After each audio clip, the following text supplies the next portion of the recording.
Good afternoon and welcome back to the No Longer a Victim program. Today we will discuss the latest theory, the alone, unaccompanied, unaided theory by Eagle and Harvey. This theory is any victimization that occurs between the ages of 18 to 65 and is not motivated by race, gender, or economic status, but generated solely because an individual is currently living unattended or alone and lacks the safeguard of a capable protector. The predator exhibits all 6 elements of the characteristics in the general theory of crime. However, what is slightly different is the victim's lacks the safeguard of a suitable protector, and the offender's justification is living alone exhibits vulnerability. The unaided theory is relatively similar with most theories. In fact, to create new theories, philosophers usually incorporate 2 concepts. Integrating the general theory of crime, which defines criminal behavior, is caused by a single factor of low self-control. However, this sole factor has 6 contributing elements. 1. Powerless to deter pleasure. 2. Seeking risk without consequences. 3. Lacks long-term objectives. 4. Responds with violence when disrespected.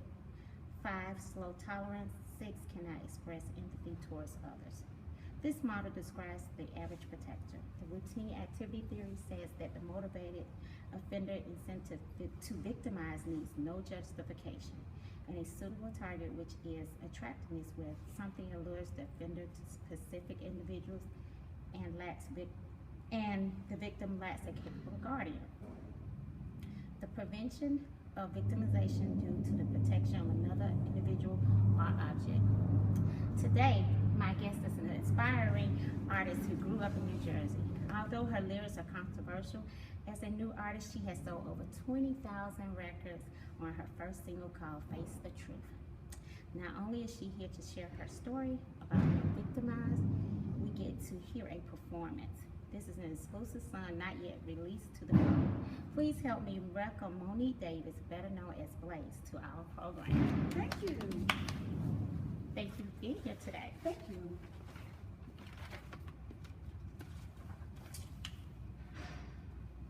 First, I would like to welcome you to the program. I asked you here today to shed light on Eagle and Harvey's newest theory, the unaided theory. Let's begin with, do you enjoy living alone, and for how long? Okay, absolutely. I enjoy living alone. You don't have to worry about people coming in. It's your mess. You clean up your own mess. So I enjoy living alone. I've been living alone since I was 17 years old. Started working at 14. At 17, I got a job with Equiserve, which was a trading company. I decided, okay, it's time to move out on my own. So 17, I moved out on my own. I decided to do that for years. Then I got bored. So I said, okay, what can I do now in my life? So I decided to move to Georgia. When I moved to Georgia, I actually started living alone in Lithonia, and I enjoyed it. Okay. Do you feel you live in a less desirable or disadvantaged area? Oh, absolutely not. From moving to Lithonia, I actually moved to Gwinnett, and I moved to a gated community, and the residents actually had to have a key to get in. And if you wasn't a resident, you actually had to call someone, and they actually had to buzz you in. So I was pretty safe.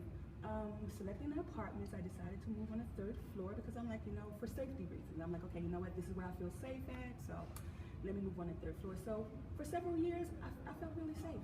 Okay. Please discuss the incidents surrounding your victimization. Wow, well, working Monday through Friday, you look forward to the weekends and having dinner or relaxing with the girls. So every Saturday or Sunday, we decide what we're going to do. Are we going to go out to other people's houses, or are we going to go out? So this specific night, I decided to go out to Vibes, which is in Decatur. Okay. And we had a good time. I partied, I had a good time, and about 3 o'clock, I decided I wanted to come home. Well, when I came home and I walked up to my steps, I seen a light here, and I'm like, okay, this can't be my apartment. This can't be my apartment. And when you actually find out it's your apartment, your heart sinks. And the first thing I actually did, I didn't want to go in. I was a little afraid everything was. So I peeked in. I called the police officers, and they came in and they looked around, and it was like, have I ever, have I decided to press charges, or what am I going to do? They was basically asking me about the situation. And then after that, they decided, okay, well, When you look around and you feel that everything is gone or you see that everything is gone, give us a call. We'll do a police report then. But I can definitely tell you, when you are victimized, it shakes your whole world up. You know, you don't know they went into your refrigerator. You don't know, what they did in your room. Everything was dismayed. And the funny part about it is I left my wallet there. That was something that someone would take automatically. My wallet was still there. Television was gone.